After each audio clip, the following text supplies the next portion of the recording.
आज आपण कुरकुरीत आणि खुसखुशीत अशी कोथिंबीर वडी बनवणार आहोत. त्यासाठी लागणारं साहित्य आहे, इथं मी मिरची, लसूण, अद्रक आणि जिरं घेतलेलं आहे त्याचं वाटण करून. त्यानंतर धने पावडर, हळद, लाल मिरची पावडर आणि मीठ टाकून हे कोथिंबीरमध्ये मिक्स करायचं. त्यानंतर पांढरे तीळ, 1-2 चमचे रवा, त्यानंतर बेसन पीठ आणि तांदळाचं पीठ टाकून हे सगळं असं मिक्स करून घ्यायचं. अगदी कोथिंबीरीला सर्व लावून घ्यायचं. मिक्स झाल्यानंतर ह्याच्यामध्ये आपण थोडंसं पाणी घालणार आहोत आणि छान असा ह्याचा गोळा मळून घेणार आहोत.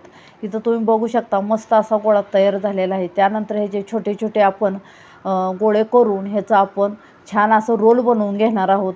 रोल बनवल्यानंतर ह्याला आपण थोडंसं खाली तीळ टाकणार आहोत आणि त्या तिळावरती हा रोल पूर्ण फिरवून घेतला म्हणजे पूर्ण रोलला हे तीळ एकदम व्यवस्थित असे लागले जातात आणि दिसायलाही छान दिसतात आणि खायलाही खूप टेस्टी लागतात.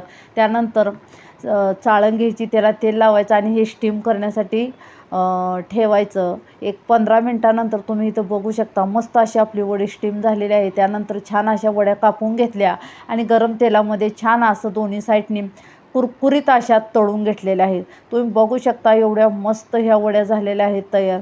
नक्कीच तुम्ही सुद्धा ह्या वड्या नक्की ट्राय करून बघा. एकदा केल्या ना तुम्ही परत परत नक्की कराल हे तुम्हाला 100% सांगते. मस्त कशी वाटली ही रेसिपी मला नक्की सांगा.